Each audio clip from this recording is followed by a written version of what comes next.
I'm gonna not use my actual name. I'm gonna use Embassies. It's a government cover-up name.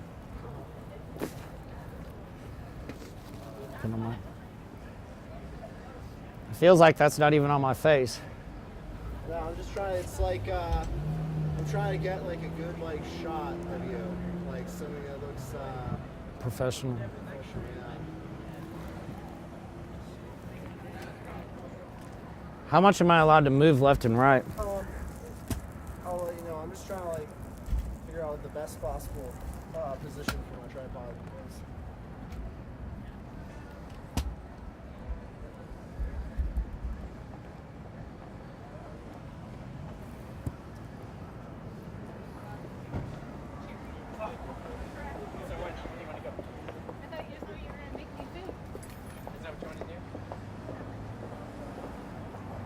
Okay. Yeah, that's perfect. All right. I guess you can. Let's just start with what you'd like me to identify you as. Embassies. Embassies. All right. And you're gonna like cut tape, and then we'll take a break. I can stand up or move around a little bit, Yeah. and then you'll pick out what the best topics are and try to find somebody that can actually. Yeah, I was gonna ask you some questions, so just like some stuff for the interview, but we'll have plenty of opportunities to talk at length on. Subjects Yeah. that affect us. Yeah. All right. So how old are you? 33. All right. How long have you been in College Park?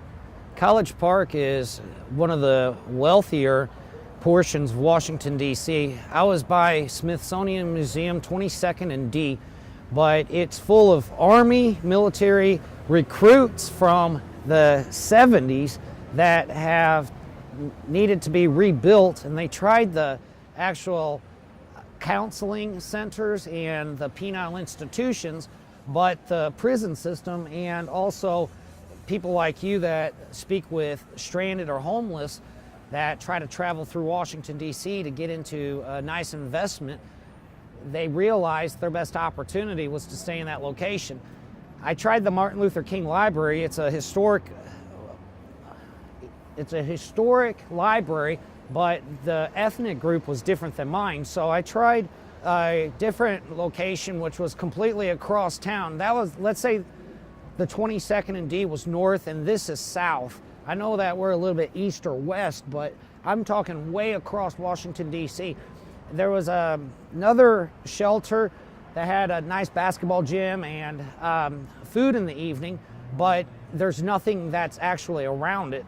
There's a couple taverns or liquor stores and a laundromat, but for an area like this park, College Park, it didn't have nothing to do with military, didn't have nothing to do with the nightlife, and it didn't have the shopping malls or the hotel and motels. I found a place that direction. I'm from Illinois. My name is Embassies, and that's a government name from the CIA. I participated after 9/11 and Desert Storm with the military to rebuild and protect the citizens of the United States to help the rest of the nation. I get paid by the government through military benefits. I'm not on veterans leave, but I am considered disabled when I can't do construction. I'm large in building. I invented some operations and machines. It's called Navy Special Ops 6. They actually have some CSI and forensics television shows that use some of our calculations and our latitude, longitude graphics lines, which means north, east, southwest compass. I still get distracted a little bit because I won a large Supreme Court case. The courts considered it a landmine gold opportunity, and it was successful because I wasn't greedy, but the finances were so large that I tried to convert my life from being a child to being the richest man in existence, and I ended up homeless. So, can I just ask you, how long have you been homeless?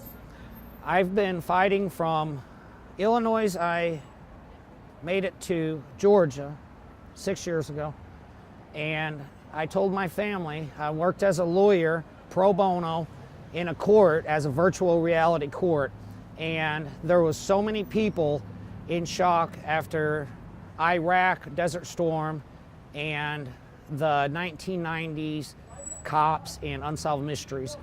I became a lawyer or an advocate, judge's magistrate, for the actual court, supreme justice system, and probation office. I had money to saved up, so I started spending it, investing it on homeless men and women of the streets, and we found out some of them were gangsters. I look away from the camera because the gangs are very strong and populated, and riots are very easy to start, and they didn't want that, and I came up with some great plea bargains with the prosecution.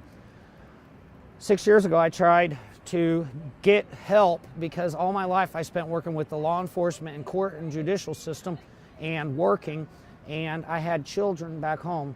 Military told me that they prepared a plan so that they can get in there with special ops and undercover laser light operations, which means the gun rights laws that the presidents and government vice presidents passed in the 90s and 2000 era, so that they can protect all people being innocent and not actually believing or convicting anyone. And the president stated that everyone would be dealt with evenly, being military should be the one to pull the trigger instead of the gunmen in the streets.